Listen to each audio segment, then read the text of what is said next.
Thank you, Helena. Our next speaker is Will Greene. Will is a senior class officer, and he has also been chosen to represent his class as a speaker today. He's played soccer all 4 years and is a 3-time state champion diver. Academically, he is primarily interested in math and science and is a 2015 National Merit Scholarship winner. He's a member of the Student Council and National Honor Society. Outside of school, he's a member of the MDI YMCA Board of Directors and spends time volunteering for Friends of Acadia. He loves the outdoors and spends most of his time biking, hiking, paddling, photographing, and exploring in Acadia National Park. He'll be attending Middlebury College in Vermont to study science and biology. Will is the son of Bo Greene and the late Craig Greene of Bar Harbor.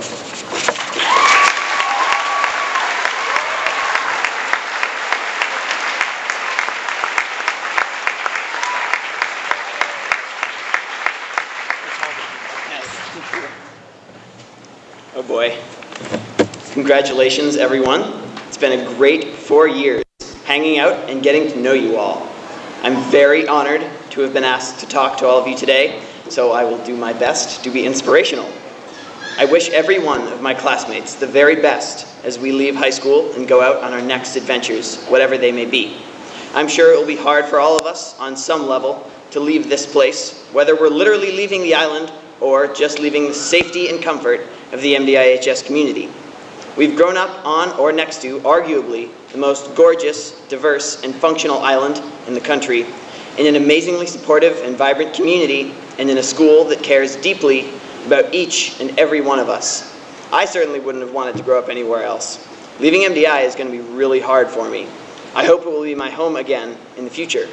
But I know for me, and for all of us, it's time to go exploring, to find new and exciting opportunities to better ourselves and the world around us. I think perhaps the coolest and scariest part of us leaving is our excellent timing. We're entering the world at a pretty unique point in history. I mean, let's face it, shit's getting real out there. We've got all sorts of really significant issues reaching the breaking point at this very moment. The climate is changing and getting to the point of no return. California is bone dry while Texas is inundated. Many of the 7 billion residents of the planet lack the resources to live healthy, sustainable lives, and many of the world's governments are unstable. Nepal is in tatters. The wealth gap in our country and the world is bad enough, and it's only getting worse. Incidents of public servants abusing their power are in the news each and every day, while many people feel marginalized. With all this going on, it's clear that the world needs some serious help. For most of my life, I've had this idea that I wanted to go out and fix the world.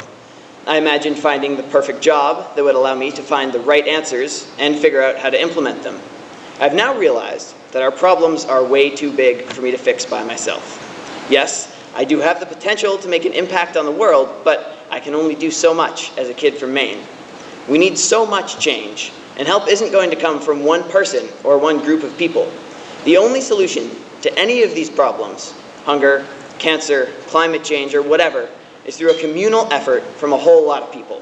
And not just a whole lot of like-minded people, but people of every kind. The truth is that it takes all kinds to make this world a better place for us, our children, and everybody else out there. The world needs people of all races, religions, political parties, and areas. Why? Because no one person or group, no matter how enlightened they may seem to be, can think from all sides of a problem or issue. I can preach all day about the things that I believe in, but my passion comes from my background and my interests. Do I know how to look at all sides of any of the issues I've talked about? Heck no, it takes a village. Our beloved state needs protecting, but it also needs jobs. We can't stop fishing, for an example, as an easy solution to protecting the ocean. It's way more complicated than I can deal with. I can make inspirational videos about Acadia and its stunning ocean, but I don't even know how to drive a boat. There are guys right here who have been fishing for years. We need folks like Brandon and Jordy. We need to figure out how to make engines run cleaner and longer. We need to fix them too. I can't do that, but Allie Goodwin can. We need Topher. We need Topher to build more efficient houses for us. We need doctors like Waylon, Helena, and Aiden to save people from things like cancer.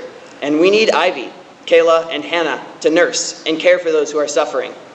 We need selfless people like Mia and to help folks in developing countries who struggle to meet even their most basic needs. We need artists like Rebecca and Megan, dancers like Flannery and Kendra, musicians like Jack to provide enjoyment, inspiration, and culture. We need Haley, Sydney, and Griffin to educate our kids about more than just math and reading. And we need Pauline to show us the real way to be kind and live without judging others.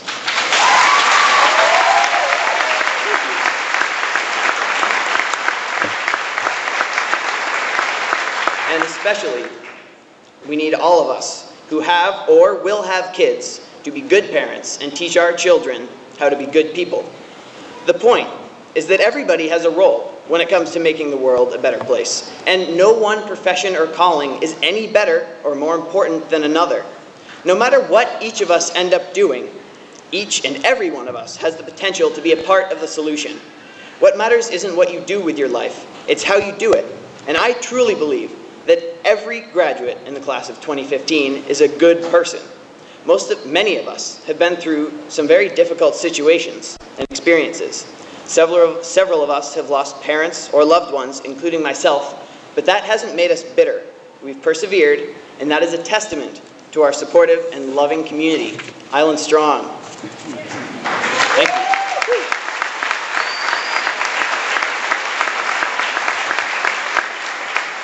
We are going to need all of that strength to deal with the big, tough problems we're up against. To fix global problems, everybody has to change to some degree, and none of us have the exact right solutions. It's critical that we're all willing to listen to others, and I mean really listen, not just shut up until it's our turn to talk again. This takes an enormous amount of cooperation. You might wonder, how do we even start? Well, the first and best steps on the way to cooperation are tolerance, kindness, and gratitude. We can't have people looking down on others because of their jobs, or color, or religion, or who they choose to love. We can't judge people to be any less than us based on any part of them because they're all just as important. Everyone has the right to feel valued, and we need to recognize the importance in everyone. Solutions require teamwork, and every member of the team is crucial to its success. What we need is people to be genuinely kind to others. When you accept and share kindness with everyone, you make vital connections. We also need to be aware of how lucky we are in so many ways and acknowledge the many people who have helped and will help us to continue as we continue to grow up. I've had many people who've helped me grow and mature and have been the best role models I could have asked for. To all of you, I'm extremely grateful. Above all else, we need to be positive. There are a whole lot of really serious problems with the adult world that we're about to enter that seem impossible to fix. They are impossible for one person to fix, but they are solvable if a whole lot of people get involved. At this time, the world needs positivity. And optimism might seem naive, but who's ever gotten anything done by saying it couldn't be done? Nobody. We need doers and thinkers and everybody in between to believe that they can make a difference, however big or small, by being kind, being cooperative, being tolerant, being grateful, and staying positive. Class of 2015, we got this. Thank you.